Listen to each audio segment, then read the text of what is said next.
어느 목사님의 가정에 관한 이야기입니다.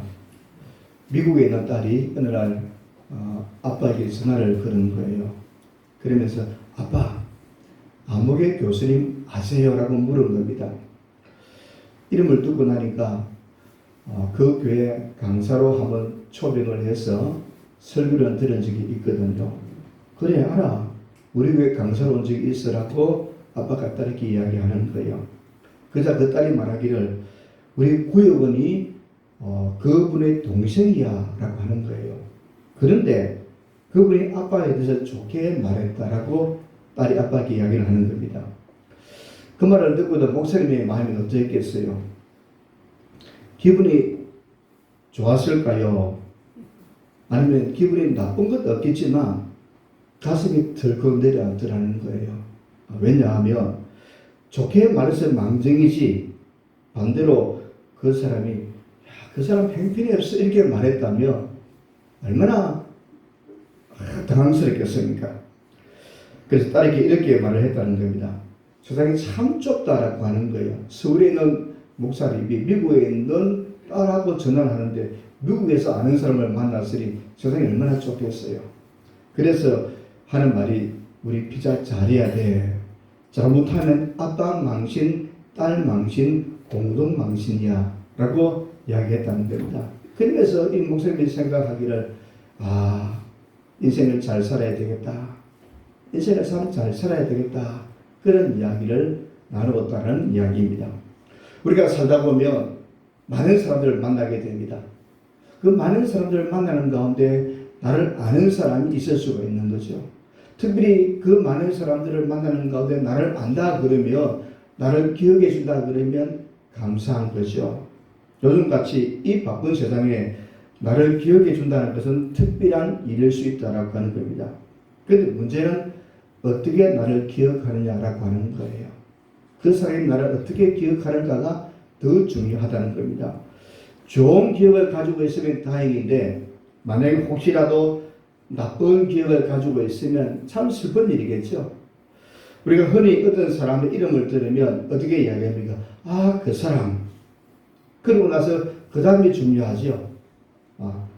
옴문수 그러고 나서 그 사람 안다는 거예요. 그러고 나서 그 다음에 말이 더 중요한 겁니다. 입을 들어 좋은 얘기를 꺼내면 감사한데 그 이름을 듣고 그리고 더 이상 말을 안 하는 거예요. 그러면 세 가지 이유가 있다는 겁니다. 하나는 기억은 하는데 특별한 기억이 없다는 거예요. 그 사람 이름을 들었는데 이름은 아는데 특별한 기억이 없는 거예요. 또 하나 입을 닫는 경우에는 어떤 경우였습니까?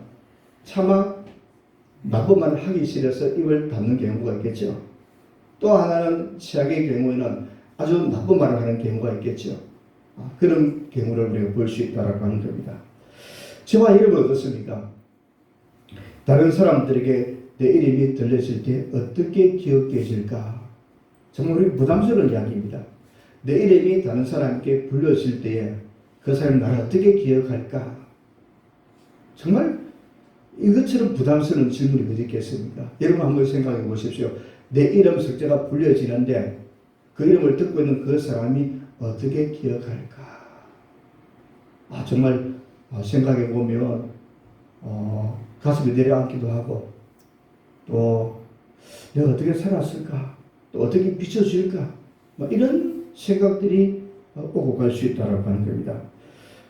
좋은 이야기를 듣고 싶은 것이 누구나 바라는 생각이고 마음일 겁니다.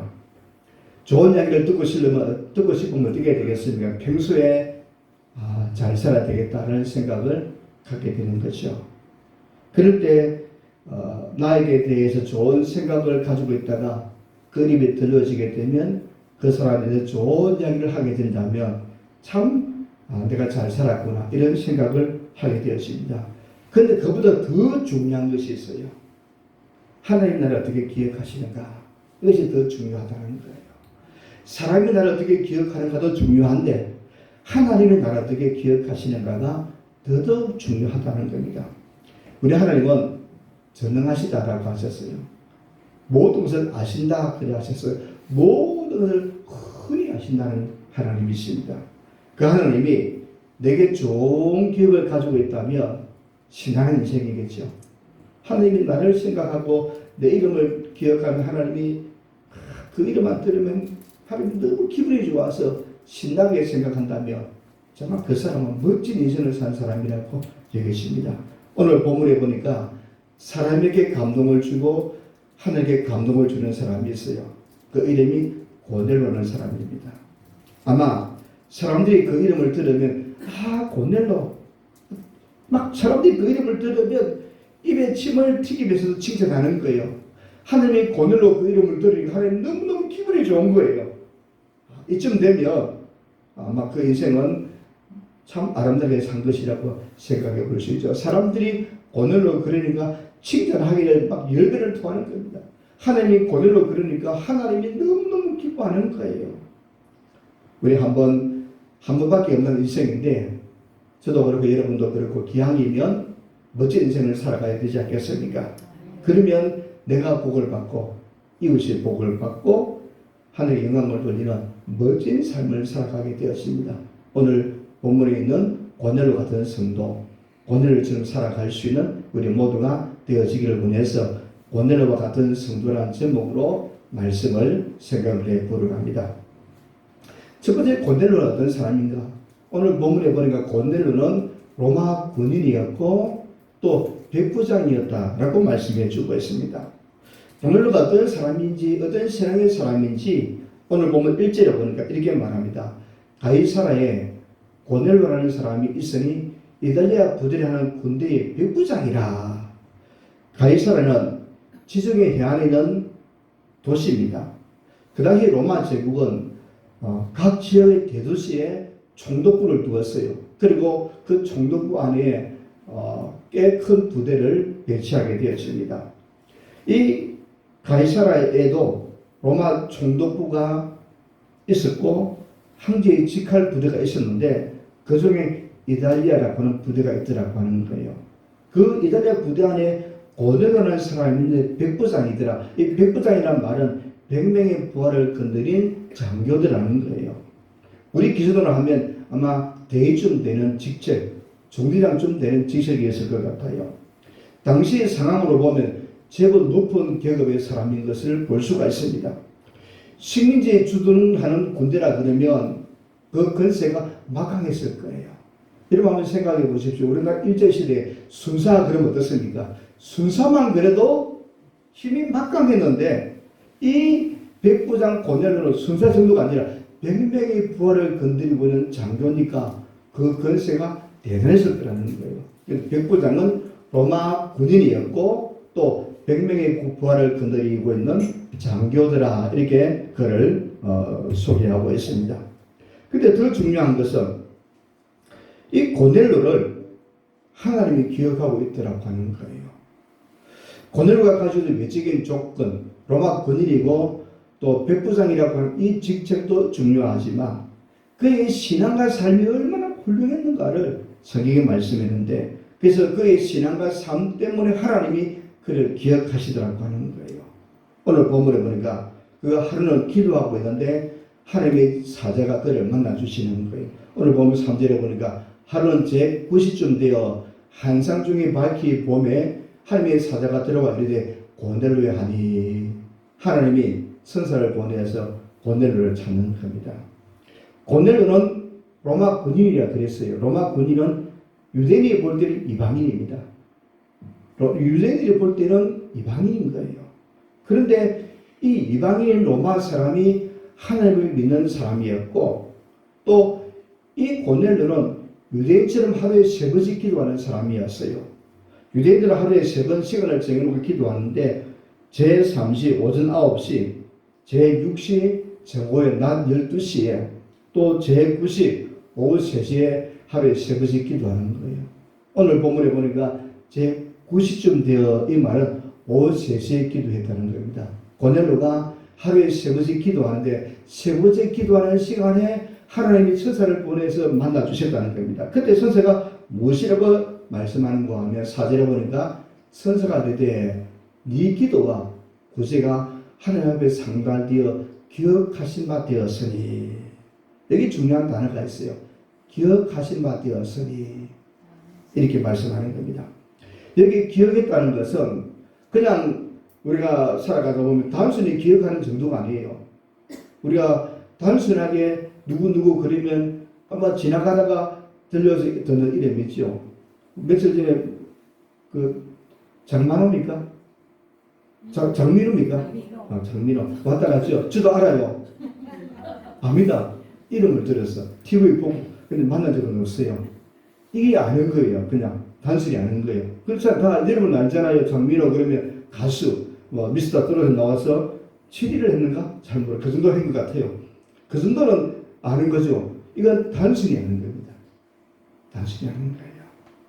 근데 하나님은 전능하신 하나님인데 우리 하나님 얼마나 전능하신가 하면 참새 한 마리가 땅에 떨어지는 것도 하나님 허락지 아니하면 안 된다 그래 하셨어요.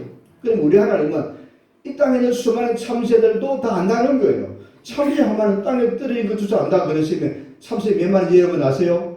저는 잘 몰라요. 근데 우리 하나님은 참새가 몇 마리인지도 아시는 거예요. 그만큼 전능하신 분이에요. 또 하나님은 악인의 경우에는 악한 사람일 때는 그 악한 사람이 어떤 죄를 지었는지 아시다가 때가 되면 심판하신다라고 하셨어요. 그만큼 하나님은 세밀하게 하시는 분입니다. 전능하신 하나님이에요. 요즘 챗 GPT 해가지고 세상을 좀 놀라게 하는 첨단 과학 때문에 AI 때문에 세상이 지금 막 놀라고 있는데 이 AI는 세상에 있는 모든 학문과 지식들을 컴퓨터에 다 담고 있는 거예요. 그래서 사람들이 막 그 네이버에 치면 웬만하면 다 가르쳐 주죠. 여러분 모르면 저한테 묻지 마세요. 네이버에 물으면 정확합니다. 그런 세상이에요. 그것도 아는 거예요. 근데 오늘 이 본문에 기억한다 이 말씀은 특별히 아는 겁니다. 특별하게 아시는 거예요. 아주 하나님이 특별하게 기억하는 거예요. 우리가 그냥 스쳐 지나가는 정도가 아니라 속속들이 안다는 거예요. 누구나 하나님이 깊이 안다는 겁니다. 말라기 3장 10절에 보니까 여호와를 경외하는 자와 그 이름을 존중하는 자를 위하여 여호와 앞에 있는 기념책에 기록하시나니라. 하나님은 하늘의 보좌 비는 책이 딱 세 권이 있어요. 생명책이 있고 또 기념책이 있고 행위의 책이 있어요. 기념책. 이 기념책은 우리의 삶의 앨범 같은 것이에요. 우리가 지난 주말에 또 전교회 나들이를 갔는데 여러분 핸드폰에 보면 막 사진들이 많이 있죠. 앨범이 있죠. 하나님은 우리가 어떤 일을 했는지 우리의 삶에 관한 모든 것을 기록하는데 어떤 것을 기록하는가 하면 고넬로가 가지고 있는 좋은 점들, 칭찬할 만한 것들을 하나님이 기념책에 어마어마하게 기록해 놓았다는 거예요. 그만큼 하나님은 고넬로를 너무나 잘한다는 거예요. 고넬로는 성경에 기록되었을 뿐만 아니라 하나님의 기념책에 기록된 사람이에요. 하나님이 그의 삶을 보시고 몹시 기뻐하셨습니다. 또 하나님이 그 고넬로를 보고 많은 사람에게 자랑하고 싶은 사람이 고넬로인 거예요. 또 고넬로는 그의 역사 가운데서도 큰 일을 한 사람이에요. 베드로 그러면 예수님이 가장 아끼는 제자였어요. 근데 베드로가 가지고 있는 편견의 문제가 있었어요. 베드로도 유대인이거든요. 예수님께서 부활하시고 승천하시면서 이렇게 말씀합니다. 너에게 성령이 임하며 내가 성령을 받으면 권능이 임하게 될 것이고 예루살렘과 온 유대와 사마리아와 땅끝까지 이르러 내 증인이 되리라. 그렇게 말씀하셨어요. 예루살렘과 유대인과 이방인에게도 복음을 전해라. 그렇게 말씀했는데 베드로가 생각하기에 이방인 복음을 들으면 안 돼. 이것이 베드로의 편견이었어요. 그도 예수님이 제자였지만 유대인이기 때문에 유대인이 가지고 있는 생각 때문에 이방인을 적대시하고 미워하는 그런 생각들을 가지고 있었어요. 유대인들은 민족적인 우월감, 민족적으로 아주 우월하다 이런 생각을 가지고 있는 것이 유대인들이거든요. 그런데 어느 날 베드로가 환상을 보았어요. 기도하는 건데 환상을 보고 베드로가 가지고 있는 편견, 이방인에 대한 편견을 깨어지기 시작하게 되었습니다. 오늘 보면 읽지 않았습니다만 9절부터 10절에 보니까 베드로가 환상을 보는데 유대인들은 구약 성경에 보면 먹을 수 있는 동물이 있고 먹지 못하는 동물들이 있어요. 식용할 수 있는 것이고 식용하지 못하는 것이 있어요. 그런데 하나님이 베드로에게 환상을 보이는데 큰 보자기에 짐승들을 담고 있는 거예요. 담았는데 그 짐승을 보니까 베드로가 구약에 먹지 말라는 짐승이 가득 담겨 있는 거예요. 하나님이 베드로에게 먹으라 그런 거예요. 베드로가 하나님 우리 지금까지 비워오기를 저 짐승을 먹으면 안 됩니다 비웠다는 거예요. 또 하나님이 베드로에게 먹으라 이렇게 말씀하는 거예요. 또 하나님이 이렇게 말씀하는 겁니다. 하나님이 깨끗하게 한 것을 왜 거부하느냐 먹으라고 세 번을 말씀하고 그 환상이 올라갔어요. 그때에 마침 고넬료 집에서 사람들이 찾아와서 베드로를 청하게 되어지게 되었습니다. 이 일을 통해서 베드로가 깨닫는 것은 하나님은 유대인뿐만 아니라 이방인에게도 복음을 전해야 되겠구나. 이것을 깨닫게 되어지는 겁니다. 그때 고넬료 집에서 사람들이 와서 베드로를 청하여 말씀을 듣고 살 때 베드로의 편견이 끼어지게 되는 거예요. 그래서 고넬료는 베드로가 가지고 있는 이방에 대한 편견을 끼어지게 하는 일에 일조를 했던 사람이 고넬료입니다. 그러니까 그의 역사 가운데서도 중요한 인물 가운데 한 사람이 고넬료라고 하는 거예요. 그런데 하나님은 이 고넬료를 기억하시고 기하게 쓰셨다라고 하는 겁니다. 그러면 고넬료를 기억하게 된 이유가 무엇일까요? 인간의 장점 때문에 고넬료를 기억했겠습니까? 그가 가지고 있는 단점 때문에 불쌍히 여기셔서 그래 했겠습니까? 아니라는 겁니다.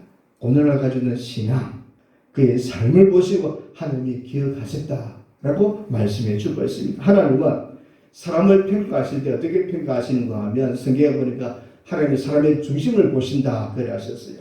사무엘상 11장 10절에 보니까 여호와 하나님은 사람의 중심을 보시느니라 그랬어요. 사람들은 외모를 봅니다.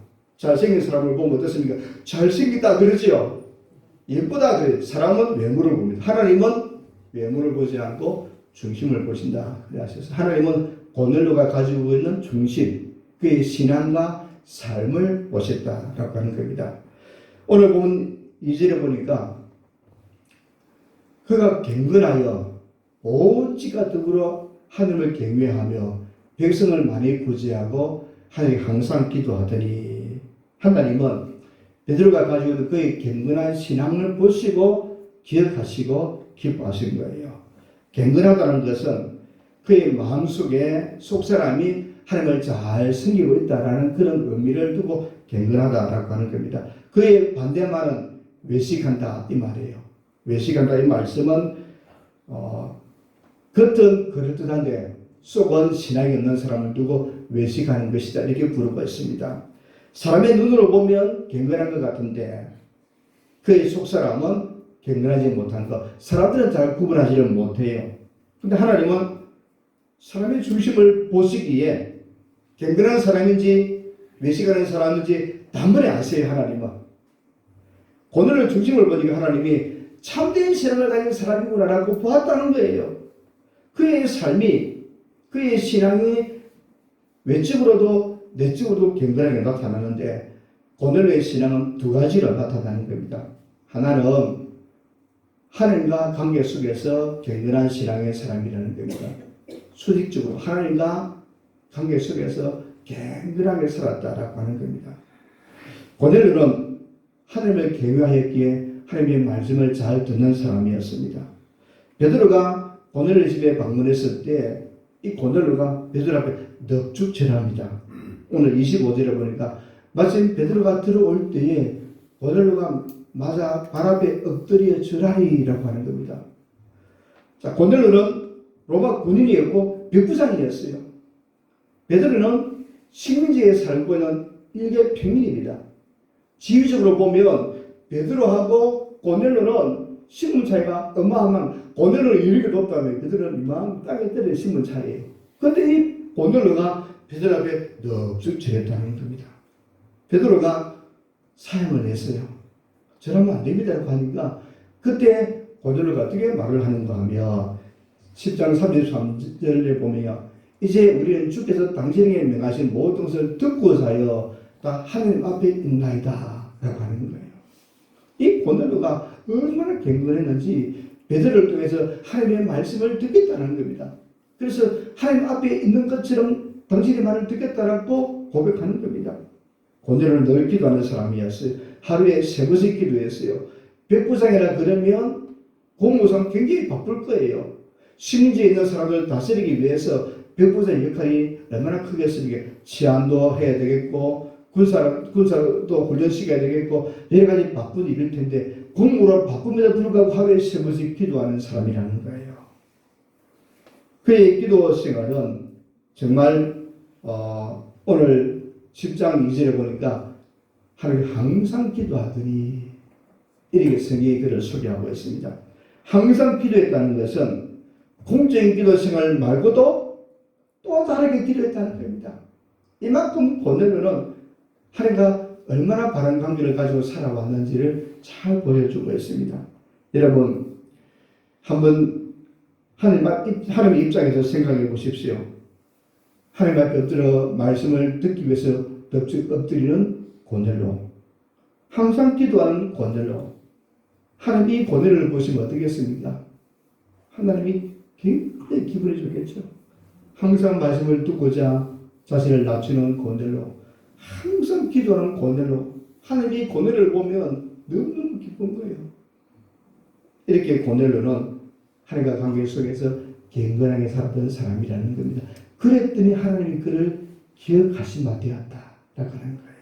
사랑하는 여러분, 우리의 이 경건생활, 하나님께 예배하는 것, 기도하는 것, 말씀을 읽고 듣는 이런 생활들이 하나님의 보십니다.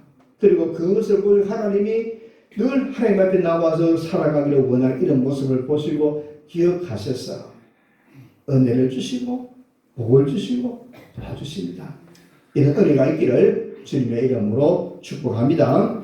두 번째는 고넬료는 이와의 관계 속에서 사람과 이 수평적인 관계 속에서도 경건하게 나아왔다라고 하는 겁니다. 신앙은 하나님과 1대1 관계입니다. 신앙은 하나님과 나와의 관계라는 거예요. 그리고 나서 하나님과 나와의 관계가 바르게 되어진 사람은 이와의 관계도 바르게 된다는 겁니다. 수평적인 경건이 없으면 수직적인 경건이 의심을 받게 되는 거예요. 사람과의 관계가 바르지 못하며 하나님과의 관계가 바르다는 것을 의심받게 되는 거예요. 그래서 성도는 언제나 사람과의 관계 속에서 경건하게 살아가려고 애쓰고 애써야 된다라고 하는 것을 꼭 기억해야 됩니다. 이번에 하정교회 사택을 수리하는데 여러분도 잘 알다시피 우리 동국시찰이 우리 노예에서 제일 약한 시찰이거든요. 그런데 교회들마다 참 어려운 교회를 보니까 자기 일같이 다들 마음을 쏟더라고요. 그래서 시찰에서 한 1,500만 원 정도 나왔어요. 놀랄 정도로 시찰하는 교회들이 협력을 참 많이 해주시더라고요. 그건 무엇입니까? 우리 시찰이 약하지만 견건하게 살아가는 성도들이고 목사님들이고 또 성도들이구나 나타나는 거예요. 이것이 바로 이과의 관계 속에서 어떻게 나타나야 되는 걸 보여주는 겁니다. 이과의 관계 속에서 어리고 힘든 사람을 보면 마음이 쓰여지는가. 이것이 바로 수평적으로 경건한 삶을 나타내는 것이다 라고 말씀해 주고 있습니다. 오늘 고넬료의 모습이 어떠한가 하면 2절에 보니까 그가 경건하여 온 집안과 더불어 하나님을 경외하며 백성을 많이 구제하고 라고 했습니다. 신앙은 나홀라 신앙이 아니라 오늘 고넬료를 보니까 온 집안이 더불어 하나님을 경외하였더라 이렇게 말씀하고 있습니다. 온 식구들을 다 전도해서 하나님을 잘 섬기는 사람이 고넬료였다는 겁니다. 뿐만 아니라 불우한 이웃을 보면 구제하는 일에 힘쓴 사람이었어요. 오늘 이 2절에 보니까 백성을 많이 구제하고 이렇게 말씀하는 겁니다. 그 당시 로마 군인들은 식민지에 있는 사람들을 착지했어요. 옛날 일본 수사들이 뭐 했습니까? 뼈살갔잖아요. 착지하고 수사가 보이면 도망갈 정도로 막 그렇게 했다 이야기하지 않습니까? 그래서 애들이 울면 어떻게 말합니까? 야 수사 온다 그러잖아요. 그만큼 무서운 거예요. 애들도 순사람 무서워했다는 거예요. 그래서 이 로마 군인 그러면 순사 정도가 아니에요. 막 뼈아사가고 착지해가고 이런 사람들이 로마 군인들인데 이 고넬료는 심리의 사람들을 불쌍히 여겼고 구제하였고 많이 도왔다는 겁니다. 그래서 고넬로가 보낸 사람들이 베드로를 만나서 어떻게 말하고 있는가 하면 22절에 보니까 고넬로가 베드로를 우리 집에 좀 청해던 그 사람들을 보내었더니 베드로를 만나던 사람들이 고넬로를 이렇게 이야기하는 거예요.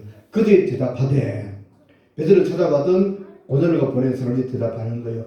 백부장 고넬로는 의인이요 하나님을 경외하는 사람이라 유대의 온 족속이 칭찬하더니 그가 결국한 천사의 지시를 받아 당신을 거짓으로 청하여 말을 들으려 하느니라 한데 이 22절은 놀라운 장면이에요. 이 많은 유대인들이 그 고넬로 집에 있는 하인일 수도 있고 뭐 이웃일 수도 있고 고넬로와 함께 신앙생활하고 있는 유대인일 수도 있어요. 그들이 베드로를 만나서 한 이야기가 그런 의인이라는 겁니다. 하나님을 경외하는 사람이라는 거예요. 온 유다 족속이 칭찬하다는 겁니다. 이만큼 고넬로는 이웃과의 관계 속에서 칭찬받는 사람이었습니다. 또 하나는 24절에 보니까 이웃을 전도하는 데 열정을 가진 사람이었어요. 이튿날 가이사라에 들어가니 고넬로가 그의 친척과 가까운 친구들을 모아 기다리더니라고 하는 거예요.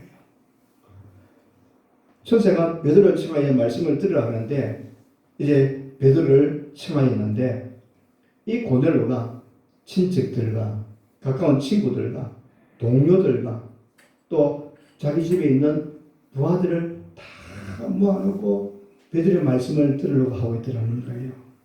얼마나 전도에 힘쓰는 사람인가를 보여주고 있습니다. 스바다 3장 17절에 보니까 너희 하나님 여호와가 너희 가운데 계시니 그는 구원을 베푸실 줬는 자이시라. 그가 너로 말미암아 기쁨을 이기지 못하시며 너를 잠잠히 사랑하시며 너로 말미암아 즐거이 부르며 기뻐하시리라 하리라. 이거 하나님이 택한 백성들을 보고 얼마나 사랑하는지 하나님이 기억하는 사람들을 얼마나 하나님이 사랑하시는 그 장면을 보여주고 있는 겁니다. 고넬로의 경건한 모습을 하나님 잊으려 해도 잊을 수 없는 겁니다. 하나님이 고넬로 하면 야 너무 좋다는 겁니다. 하나님이 고넬로 그러면 하나님이 막 기분이 너무 좋은 거예요. 하나님의 기분이 고넬로 그러면 막 하나님이 자랑하고 싶은 거예요. 이것이 스바나 3장 17절 이런 고백과 같이 하나님이 고넬에 대한 사랑이고 또 하나님이 고넬 이름을 들을 때마다 그의 삶을 보실 때마다 너무 기뻐하시는 거예요. 한국 교회사에 보면 이런 사람이 있었어요. 사실 이름 없이 빛 없이 살아가는 사람이었어요. 당대의 사람들이 기억을 했고 그대 몇 사람이 기억했는데 아마 하나님이 더욱더 기억할 만한 사람인데 천국에서 큰 상을 주셔서 빛을 빛날 사람인데 그 이름은 이보안이라는 사람이에요. 이보안이라는 사람인데 일제강점기 시대 독립운동가였고 전주서문구의 집사였습니다. 본래 부유한 양반 집안의 출신인데 서사 출신인 거예요. 홍역을 앓다가 열이 나는데 비싼 약을 쓸 수가 없어서 막 싼 약을 쓰다가 그만 눈을 실명하고 말았어요. 평생 고생하는 삶을 살았습니다. 다행히 선교사의 복음을 듣고 예수를 믿게 되었습니다. 그런데 이 복음을 듣고 보니까 반상제도도 없고 뭐 적서 남녀 차별이 없고 자유와 은권과 평등과 사랑이 있다는 이야기를 듣고 복음을 열심히 전했던 거예요. 양반들에게도 또 길거리에 거지에게도 복음을 전했습니다. 창가 496장에 있는 것과 같이 거두리로다 거두리로다 기쁨으로 단을 거두리로 이런 찬송을 부리면서 열심히 전도했습니다. 별명이 뭔가 하면 거두리입니다. 거두리. 날마다 찬송을 하면서 거두리로다 거두리로다 이런 찬송을 부르니까 이 사람의 별명이 거두리인 거예요. 3.1운동 당시 만세운동을 하다 옥에 갇혔어요. 60세가 되어서 소천하게 되었습니다. 그러다 거지 수백 명이 찾아와서 장례식을 치러주는 겁니다. 그 당시에 조문객이 유럽 인사 집보다 훨씬 많았다고 하는 겁니다. 그런데 이 길거리에 거리인들이 모여서 이분의 비석을 세워주는데 이렇게 비석을 세웠습니다.